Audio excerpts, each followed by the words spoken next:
तो है गाइस, कैसे हुआ आप लोग। तो स्वैलो स्टार 2 ऑरिजिन कॉन्टिनेंट के नेक्स्ट नोवेल के चैप्टर नंबर 328 में आप सभी का स्वागत है। तो इस एपिसोड में हम लोग देखने वाले हैं the next moment when Luffy gonna show his true power. लेकिन राइटर पे हमें गुस्सा आएगा, क्योंकि जब आप इस एपिसोड को पूरा देखोगे तो आपको पता चलेगा कि कुछ लाइनों को छोड़कर उसके अलावा कुछ एक्साइटिंग चीज़ होती ही नहीं है। तो चलो चैप्टर पे आते हैं। तो जैसा कि अभी तक हमने पिछले एपिसोड में देखा कि फाइनली लूफी ने ब्रेक थ्रू कर लिया था, जिसके साथ हमें इस एपिसोड में बताया जाता कि कैसे डी किंग, डी फू और डी मिंग उन्हें यहाँ सडनली से टेरिफाइंग ऑरा महसूस होने लगते उसी सेम केव रेजिडेंस से जहाँ पर लूफी अभी के फिलहाल रह रहा होता है। जिसके साथ दिखाया जाता है कि एक ही झटके में वहाँ पर एक बंदा आ जाता है जो कोई और नहीं लूफी ही होता है। लूफी उस केव के ऊपर खड़ा होता है और पूरे के पूरे बैटलफील्ड को देख रहा होता है और एक ही झटके में उसने अपने आप को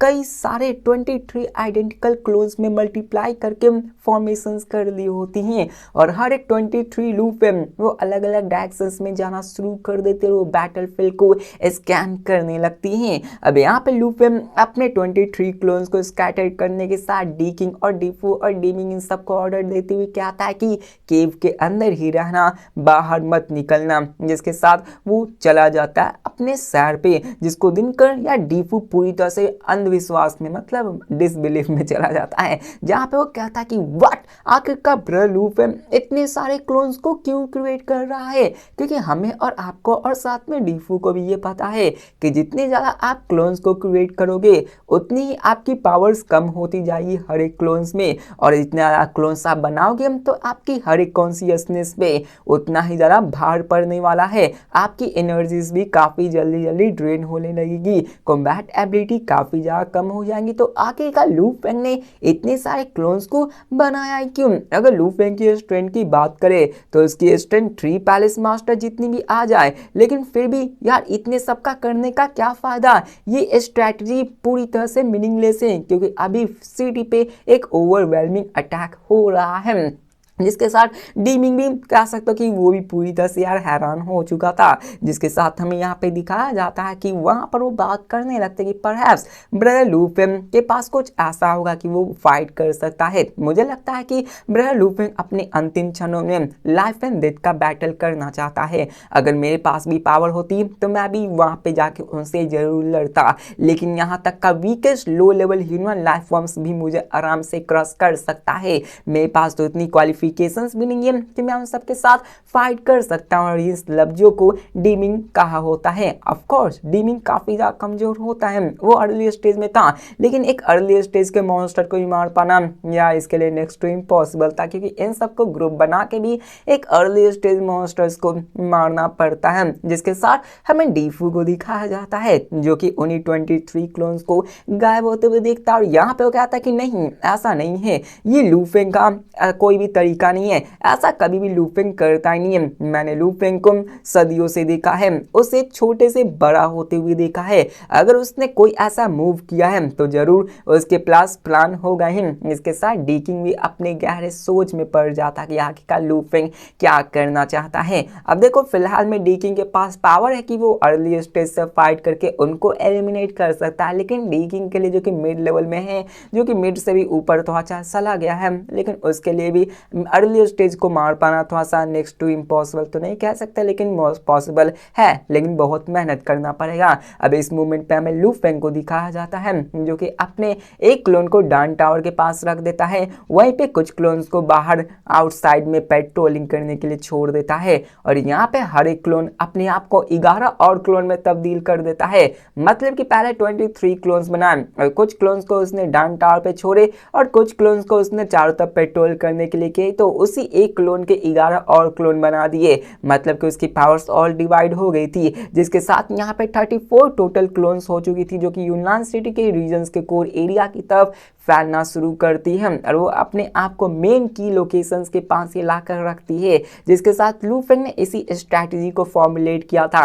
लू फेंग ने अभी टोटल में फिलहाल 34 क्लोन्स को बना रखा था जो कि कोर रीजन्स को आउट होल्ड कर रही थी। इन सब के क्लोन्स के अंदर जो स्ट्रॉन्गेस्ट था ना, वो 500 times energy reserve perfect divine bodies को कैरी कर रखी थी और उसके पास इमॉर्टल हार्ट और पाम रियलम दोनों चीजें होती हैं। लेकिन बाकी के जितने क्लोन्स मौजूद थे उसमें 100 फोल्ड एनर्जी रिजर्व ही मौजूद थी, जो कि सफिशिएंट थी इनसाइड नॉर्मल मॉन्स्टर्स को मारने के लिए और बाकी सब लीडर लेवल के लिए, जिसके साथ यहाँ पे ऐसे ही चल रहा होता है। अब लू फेंग निकल पड़ता है कोर रीजन में, जहाँ पे ऑलरेडी एल्डर्स का ग्रांड रेसिडेंस होता है। सारे एल्डर्स वहीं पे रह के अपने फॉर्मेशंस को कंट्रोल कर रहे होते हैं। वो पूरी तरह से कितनी भी जोर लगाकर पूरी मेहनत करके low level human life forms को मारना शुरू करते हैं, लेकिन यहाँ एल्डर्स भी क्या कर सकते थे। उनकी सिटी वॉल डिफेंस टूट चुकी थी आउटर रीजन्स की और सभी अंदर घुसने वाले थे और घुस चुके भी थे। वो अब कोर एरिया की तरफ आ रहे थे।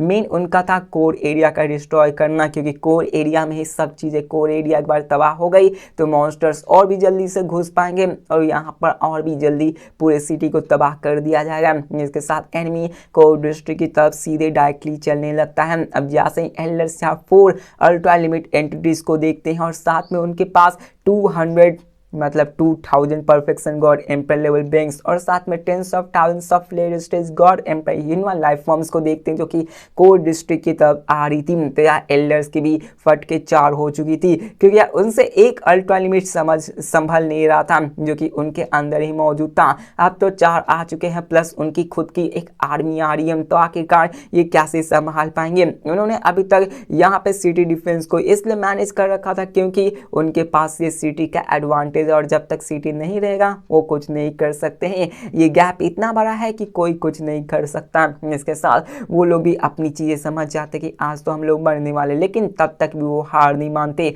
वो कोशिश करते कि यार कैसे भी उनको रोका जाए। वो अभी तक फॉर्मेशंस को कंट्रोल कर रहे होते हैं, जिसके साथ यहाँ पे अंदर से और बाहर से दोनों जगह से स्टार्ट हो जाती है अटैकिंग करने और वहां पर उन पर बहुत ही प्रेशर आने लगती है। इसके साथ एक एल्डर जो कि डर में कांपते हुए कहता है कि हमने तो एस्टिमेट किया था कि यहाँ पे सिर्फ 2 से 300 परफेक्शन गॉड एम्पर ही होंगे और कुछ लेट स्टेज गॉड एम्पर्स होंगे, लेकिन अभी तो यार अल्ट्रा लिमिट के भी यार आ चुके हैं और हजारों की संख्या में यहाँ पे मॉन्स्टर्स मौजूद हैं। यूना सिटी ओरिजिनली 3 पैलेस मॉन्स्टर के द्वारा डिफेंड किया जाता था और ओवर 700 लेट स्टेज गॉड एम्पर्स मिलकर इसको कंट्रोल किया करते थे। यार उनसे उतना डर नहीं था। वहाँ पे उनके पास हाईएस्ट डिफेंसिव फॉर्मेशंस मौजूद थी, जिससे कि वो कुछ 100 perfection god emperor human life form से फाइट कर सकते थे, उनको होल्ड ऑन कर सकते थे। Thousands of later stage god emperor से भी वो होल्ड बैक कर सकते थे, लेकिन इतने सारे आ जाने की वजह से आखिरकार वो रोक कैसे सकते थे। जिसके साथ हमें मॉन्स्टर्स को दिखाया जाता है, उन्हीं 5 एलीट स्क्वाड्स को जो कि ऑलरेडी अंदर मौजूद थे। वो हंसते हुए कहते हैं कि फाइनली हम लोग जीत चुके हैं, अब जीत हमारी होगी। वो यहाँ पहले नर्वस थे, लेकिन यार अब अटैक हो चुके, सिटी ब्रीच हो चुकी, तो उन्हें पूरा कॉन्फिडेंट हो गया था कि अब तो कुछ नहीं होने वाला, इन सब का हम लोग ही जीतने वाले है। सिटी टूट चुकी है, आर्मी अंदर घुस चुकी है, अब क्या, अब तो इन सारे प्रैक्टिशनर्स को मारकर हमें खाना ही है। जिसके साथ वो स्क्वाड लीडर्स वहां पे ब्लड थ्रस्ट लेकर उन सारे एल्डर्स की तरफ बढ़ने लगते ताकि एल्डर्स को मारकर यहाँ के पूरे सिटी के बंदों को डिवावर किया जा सके। लेकिन सडनली वहां पे कई सारे लू फेंग के क्लोन्स आ जाते हैं जो कि वहां पे सिटी में डिस्पर्स हुए थे। वहां पे सिटी में बहुत थे, लेकिन वहां पे आया था एक क्लोन और बाकी कहीं और निकल जाता है और वहां पे एक जोर का धमाका होता है। वहां पे लू फेंग अपने सी ऑफ ब्लड को भी इरप्ट करना शुरू करता है और उस पूरे के पूरे स्क्वाड को ही निगल जाता है। मतलब लू फेंग आता है, उसे चांस भी नहीं देता, उसको निगल लेता है अपने सी ऑफ ब्लड में, जिसको देखकर वहां के जो 6 स्क्वाड लीडर्स थे वो गुस्से में कहते हैं ये लू फेंग ये फिर से आ गया, सिटी टूट चुका है, गिरने वाला है, लेकिन इसकी इतनी हिम्मत की अभी भी रसिस्ट करे, सबसे पहले इसको ही मारते हैं, इसको ही मार के इसको खत्म कर देते हैं। बहुत फुरफुर कर रहा है ना, चलो आज इसको भी मारते हैं। उन्हें लगता है कि वो लू फेंग को बड़ी आसानी से मार देंगे, इसलिए वो वहां पे अपने पावर्स को यूज करके अपने डिवास्टेटिंग ब्लो को यूज करने लगते हैं ताकि वो जिस ब्लड सी के अंदर कैद है ना उसको तोड़ सके। लेकिन जैसे ही वहां पे वो अपने डिवास्टेटिंग पावर्स को यूज करके ब्लड सी को तोड़ने की कोशिश करते तो उन्हें पता चलता कि यार ये ब्लड सी तो एंडलेस है, ये खत्म ही नहीं हो रही है, आखिरकार इससे बाहर कैसे निकल सकते हैं। वो अपने बहुत इमेंस स्ट्रगल को एफर्ट को लगाना शुरू करते ताकि बाहर निकल सके। लेकिन लूफेम तभी अपने सील फॉर्मेशंस को एक्टिवेट करता है जिसके साथ वहां पे जितने भी बंदे होते सभी अंदर ही ट्रैप हो जाते हैं। ये फॉर्मेशन लेट स्टेज डॉ ऑफ लाइफ एंड डेथ के द्वारा पावर की गई थी जिसकी वजह से वो सभी 6 स्क्वाड लीडर्स वहीं पे कैद हो जाते हैं। और वहां पे वो जबकि बन चुके थे तो वो बेयरली मूव कर पाते,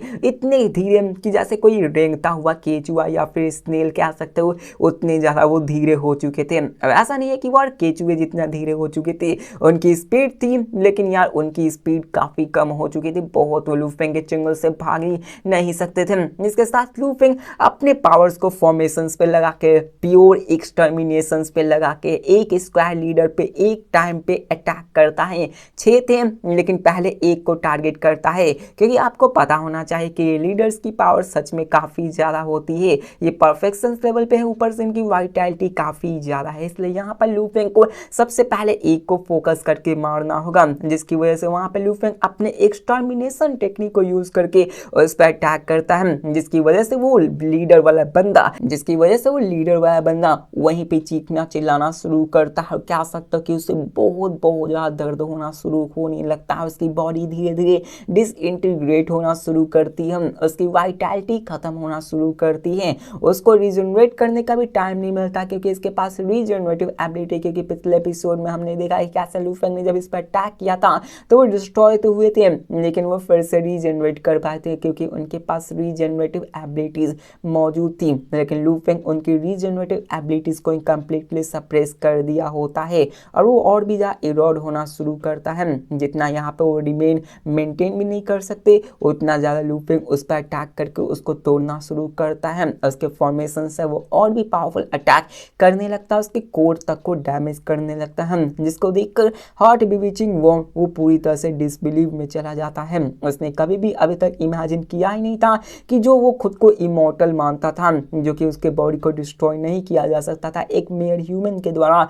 वो आज खत्म होते हुए दिख रही है। ये इरोजन एक्सेलरेट करना शुरू हो जाती है और वो डेथ देखने लगता है। इसके साथ वो डर में चीख चिल्ला करके आता कि मदद करो, मेरी मदद करो, प्लीज लॉर्ड मेरी मदद करो, मैं मरने वाला हूँ। और इस मूवमेंट पे हमें कोर रीजन के अंडर का सीन दिखाया जाता है जहाँ पे colossal figure ultra limit level entity palace master Weiyang उस सीन की तरफ देखना शुरू करते हैं। मतलब कि ये लीडर लेवल अपने आप को बचा नहीं पाता तो ये अपने मास्टर उसी अल्ट्रा लिमिट लेवल एंटिटी जो रेड गाय था उससे मदद मांगने की कोशिश करने लगता है। और यहाँ पे उसकी आंखें अपने लूफेंग की तरफ ही लॉक हो जाती है और वो देखता है कि कैसे एक ब्लडी से सी में उनकी एक पूरी की पूरी स्क्वाड वहां पे मर्सीलेसली सप्रेस हो रही थी और वहां पर एक बंदा तो मानो अपनी मौत को लेकर रो रहा है जिसको देखकर वो ultra limit level Weiyang palace master पूरी तरह से डिसबिलीव में चला जाता है। क्या था कि इम्पॉसिबल, ऐसा हो ही नहीं सकता है, सिटी टूट चुका है, आखिरकार एक फोर्स इतनी स्ट्रॉन्ग कैसे हो सकती है कि एक पूरे के पूरे एंटायर स्क्वाड जो कि स्क्वाड लीडर से भरी हुई है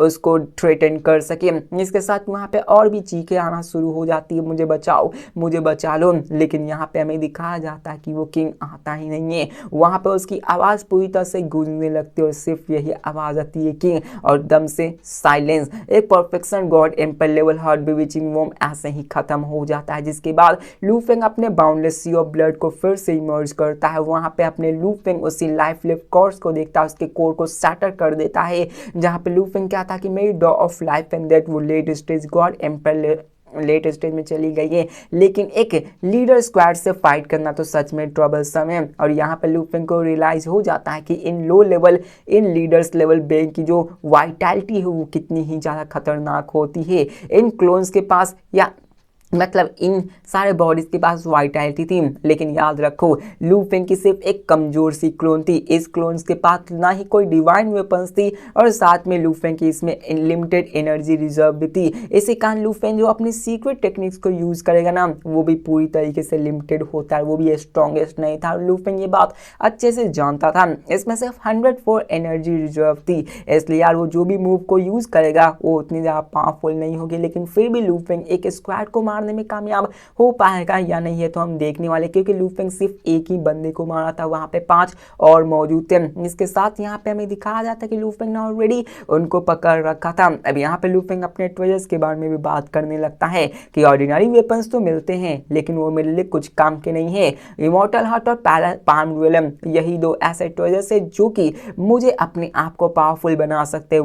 वो ट्रेजर्स जो कि यूनिवर्स के लिमिट तक को ट्रांसेंड कर चुके हैं। ऐसे ही ट्रेजर से हम अपने आप को और भी पावरफुल बना सकते हैं, लेकिन ऐसे ट्रेजर्स को ढूंढ पाना भी काफी ज्यादा मुश्किल है। मिल जाएंगे लेकिन वो लू फेंग को सूटेबल नहीं होंगे तो वो बर्बादी हो जाएंगे। जब तक लू फेंग के पास उसके एट्रीब्यूट्स के साथ मर्ज होने वाले वेपन्स मिल जाएंगे तो वो एकदम से पावरफुल हो जाएंगे। लेकिन लू फेंग अभी के फिलहाल अपने ब्लड सी फॉर्मेशंस को फिर से कंटिन्यू करता है और एक एक करके एल्डर लेवल्स बेंग्स को, लीडर लेवल बेंग्स को मारना शुरू करता है और वहां पे मारे जाते हैं। और जब तब एक एक करके मारते हैं ना तो वहां पे तीसरा चौथा पांचवा उतनी जल्दी आसानी से मारना शुरू करते हैं। सब लोग किंग के ही नारे लगा रहे होते हैं, नारे नहीं लगा रहे, बस चीख रहे होते कि किंग हमें बसा लो। जिसके साथ यहाँ पे ऐसे ही चलने लगते लू फेंग अपने ब्लड सी फॉर्मेशंस को सप्रेस करके उनको मारने लगता है, उन सबको मूव तक नहीं करने देता और एक एक करके सब लोग मार जाते हैं। मेयर मोमेंट्स में 6 लीडर्स एकदम से खत्म हो जाते हैं। सिर्फ 10 मिनट्स का टाइम खत्म हुआ था और पूरी की पूरी एक स्क्वाड वाइप आउट हो जाती है।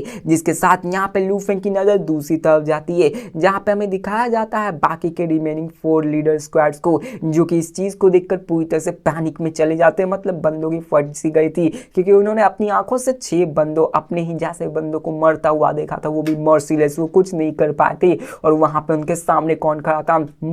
मौत का देवता खड़ा था, लू फेंग, जो कि उनको मारने के लिए था, जिसकी वजह से उन बंदों की फट पड़ी थी और वो वहां पे भागने की कोशिश करने लगता और कहते हैं कि भागो यहाँ से भागो, हम नहीं फास्ट नहीं लड़ सकते हैं। वो और भी स्पीड से भागना शुरू करते हैं। पहले हमने देखा है कि कैसे वो आराम से भाग जाते थे, लेकिन क्या सच में अभी के फिलहाल लू फेंग के सामने होते भी वो भागने में कामयाब हो पाएंगे या फिर नहीं? जिसके साथ वहां पर स्क्वाड भागने लगते, अपनी पूरी कोशिश करते, पूरी जी जान लगा देते वहां से भागने की। लेकिन सडनली वहां पे हमें दिखाया जाता है लू फेंग को, जो कि वहां के स्पेस फैब्रिक को तोड़कर वहां पे एक रिफ्ट में से बाहर निकलता है, उनके सामने आकर प्रकट हो जाता है। जिसको देखकर यार बंदों की ना जो हालत खराब होती है ना, मैं बता नहीं सकता। मतलब कि एक चीज आपको पता होना चाहिए कि यूना सिटी और 9 रिवर होली ड्वेलम के अंदर एक सप्रेशन लगी हुई, जिसकी वजह से आप टेलीपोर्ट कर ही नहीं सकते हो। जब तक कि आपके पास एक बहुत ही महंगी ट्रेजर्स ना हो तब तक आप टेलीपोर्ट नहीं कर सकते हो। वरना ऑरिजिन कॉन्टिनेंट में टेलीपोर्ट करने वाला लू फेंग आखिरकार जब फाइट हुई थी ह्यूमन हिंगाटी से, तो उस वक्त टेलीपोर्ट करके क्यों नहीं भागा था? क्योंकि यहाँ पे रेस्ट्रिक्शंस लगी हुई है, इसी वजह से आप टेलीपोर्ट कर ही नहीं सकते हो। फ्लाइंग पे भी उतनी स्पीड नहीं कि आप अपने आप को उतनी स्पीड से भगा सको, इसलिए यहाँ पे बैन भी थोड़ी तरह की लगी हुई थी। लेकिन एकदम से वो उनके सामने आ चुके थे तो बंदों की जो हालत खराब हुई थी ना, वो मैं बता नहीं सकता। लू फेंग उन सबके सामने अपीयर होता है, ब्लैक हेयर बंदा, जो कि उन सबके सामने स्पैचुअल ड्रिफ्ट, जैसे कि आपने ब्राइटन टू द हेवंस में देखा हुई कैसे यार डोंग हो वो सब बाहर निकलते हैं स्पेस को तोड़कर, वैसे ही लू फेंग बाहर निकलता है, अपने ब्लड सी को उन सब पे कंप्लीटली इनगर्व देता है, जिसकी वजह से यार वो बंदे पूरी तरह से हैरान हो जाते हैं कि आखिरकार वो हमसे भी फास्टर कैसे मूव कर सकता है और ऐसे एकदम से स्पेस में कैसे ट्रांसफॉर्म्स हो सकता है। क्योंकि 9 रिवर होली रियल्म में तो एब्सोल्यूट सप्रेशन से आखिरकार वो फिर भी स्पेस को कैसे तोड़ सकता है। और ये जानकर तो बंदों की ऐसी फट पड़ी थी ना कि वो समझ चुके थे अब भागना इम्पॉसिबल है। लेकिन हमें लू फेंग को दिखाया जाता है जो इस चीज को जानकर वो काफी ज्यादा मुस्कुराने लगता है, जिसके साथ लू फेंग के भी लिप्स पे एक स्माइल अपीयर हो जाती है। और यहाँ पे लू फेंग कहता है कि एट लास्ट मैंने एक मूवमेंट टेक्निक को क्रिएट कर ही दिया। जबकि मैंने डॉ ऑफ लाइफ देख के लेटेस्ट स्टेज में एंटर किया तो मैंने लास्ट मोमेंट पे इसको क्रिएट किया। अब यहाँ पे लू फेंग ने बहुत ही जल्दबाजी में ब्रेक थ्रू किया था, इसलिए उसने अपने आप को अच्छे से टेक्निक को डेवलप नहीं करा पाया होता है। वो अभी तक अरे को नहीं नहीं समझ पाया होता है। अभी के फिलहाल इस लेवल में वो जिस भी टेक्निक को समझेगा बनाएगा ना वो नेक्स्ट लेवल की होगी, लेकिन इसको बनाने में ना लू फेंग को टाइम लगने वाला है। करेंटली लू फेंग के पास 34 क्लोन्स थे, हर एक कोर रीजन्स में मौजूद थी, लेकिन लू फेंग इतने को इसलिए कंट्रोल कर पाया था क्योंकि लू फेंग ने 100 कैलेमिटी हॉट एसेंस को यूज किया था। वो अभी तक काम कर रही थी और उसकी जो कॉम्प्रिहेंशन और थिंकिंग स्पीड थी वो 3 गुना तक और बढ़ चुकी थी, मतलब कि पहले से भी 3 गुना बढ़ चुकी थी। और इसकी अभी प्राइमरी फोकस 2 टास्क पे होती है। पहला तो सिटी लॉर्ड के सील्स को रिकंस्ट्रक्ट करके अपने डिफेंसिव फॉर्मेशंस को बनाकर उसको और भी स्ट्रॉन्ग करना, क्योंकि उसे पता था कि उसकी प्रीवियस फॉर्मेशंस काफी ज्यादा कमजोर है जो कि उसने मिड स्टेज में बनाई थी। अब लेट स्टेज में आ गया तो उसे फिर से एक और फॉर्मेशंस बनाना होगा, क्योंकि अगर वू फेंग ऑलरेडी फॉर्मेशंस बना लेता तो वहां पे वो अपने क्लोन से नहीं अटैक करता बल्कि उन पर भी फॉर्मेशन से बारिश कर चुका होता, इसलिए यहाँ पर वो अटैक कर रहा था। इसलिए सबसे पहले कि वो अपने डॉ ऑफ लाइफ के प्रोफाउंड मिस्ट्रीज को समझना शुरू करेगा और इसी के साथ वो अपनी पावर्स को और बढ़ा पाएगा और मॉन्स्टर्स का सफाया कर पाएगा, जिसके साथ ऐसे ही चलने लगती है। अब सेकंड ट्रिक ये थी कि लू फेंग अपने सीक्रेट टेक्निक्स को परफेक्ट कर रहा था। सबसे पहला तो वो अपने इनफॉर्मेशंस को बनाता और दूसरा अपने सीक्रेट टेक्निक्स को बनाता था, तीसरा भी ऐड करो तो मॉन्स्टर का संहार कर रहा था। अब देखो सिंपल टेक्निक जैसे मूवमेंट और कॉम्बैट लू फेंग के लिए काफी ज्यादा इजी थे, क्योंकि लू फेंग ने बड़े बड़े चीजों को पढ़ रखा है, स्टार टावर्स को देख लो उसको पढ़ रखा है, लेकिन रियल चैलेंज तो वो आती है जो कि स्टार टावर के टेक्निक्स के अराउंड घूमती है। मतलब कि जो नॉर्मल मूवमेंट टेक्निक्स और क्राफ्टिंग और कॉम्बैट एबिलिटीज है ना उसको लू फेंग सीख सकता है, लेकिन स्टार टावर के ब्लड स्केल से जो बनी हुई टेक्निक्स है ना उनको सीखने और समझने में काफी ज्यादा टाइम लगने वाला है। और अभी के फिलहाल उसके पास इमॉर्टल हार्ट और अनडाइंग बॉडी सी बॉडी है जिसको कि परफेक्ट करने में टाइम लगने वाला है, लेकिन यही तो लू फेंग के पास नहीं है, लू फेंग के पास टाइम ही नहीं है। इसलिए यार अभी के फिलहाल लू फेंग नॉर्मल टेक्निक्स को सीख रखा था, जिसके साथ हमें आउटर रीजन्स के एक इंस्कम्स के ड्वेलिंग का सीन दिखाया जाता है, जहां पे पैलेस मास्टर युंग पूरे के पूरे सिटी में हो रहे बैटल को मॉनिटर कर रहे होते हैं। अब यहाँ पे जासिन यार वो लू फेंग के इस फ्लाइट टेक्निक को देखते ना वो बिल्कुल पूरी तरह से हैरान हो जाते हैं। वो कहते हैं कि ये कैसे हो गया,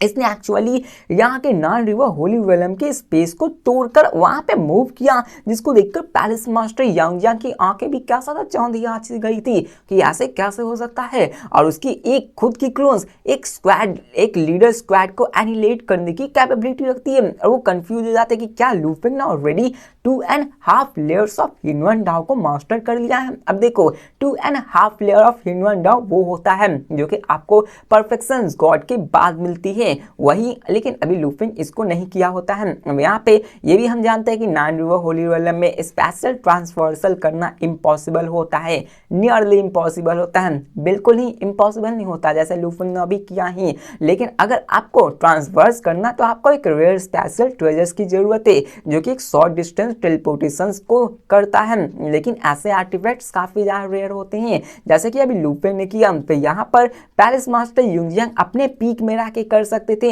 या फिर अपने ट्रेजर्स या पावरफुल आर्टिफैक्ट्स को यूज करके किया कर सकते थे, लेकिन ये आर्टिफैक्ट सिर्फ वन टाइम के लिए ही होती थी, जिसके साथ पैलेस मास्टर इस चीज को देखकर कहते अभी भी होप है, अभी भी एक आशा कि हम लोग जीत सकते हैं। और यहाँ पे वो कहते हैं कि लू फेंग ने जैसा कि 2.5 लेयर्स ऑफ हिनवन डाओ को मास्टर कर लिया है, तो हम जरूर अपने फॉर्मेशंस को यूज करके अपने सिटी के डिफेंसेस को स्ट्रॉन्ग कर सकते हैं। भले ही हम लोग एक बहुत बड़ी कैजुअलिटी को सफर करें, लेकिन फिर भी हम लोग काउंटलेस प्रैक्टिशनर जो कि सिटी में मौजूद है उसको प्रोटेक्ट कर सकते हैं। लेकिन यहाँ पे पैलेस मास्टर युंग को ये नहीं पता था कि लू फेंग ने जो किया है वो सिर्फ हाफ लेवल ऑफ हिनवन नहीं था, बल्कि वो सिर्फ लेट स्टेज एम्परर की एक फुल कॉम्प्रिहेंडेड स्टेज पे थी। अब 2 डॉस को मास्टर करना यार वो सच में काफी ज्यादा होती है, उसको फ्लॉलेस तरह से ले पाना ये काफी ज्यादा मुश्किल होती है। लेकिन अगर किसी ने अपने डॉ को पूरी तरह से परफेक्ट बनाया है तो वो उन सब टाउस को भी टक्कर दे सकते हैं। और इस मोमेंट पे लू फेंग ने ब्रेक थ्रू कर दिया था, उसने ऑलरेडी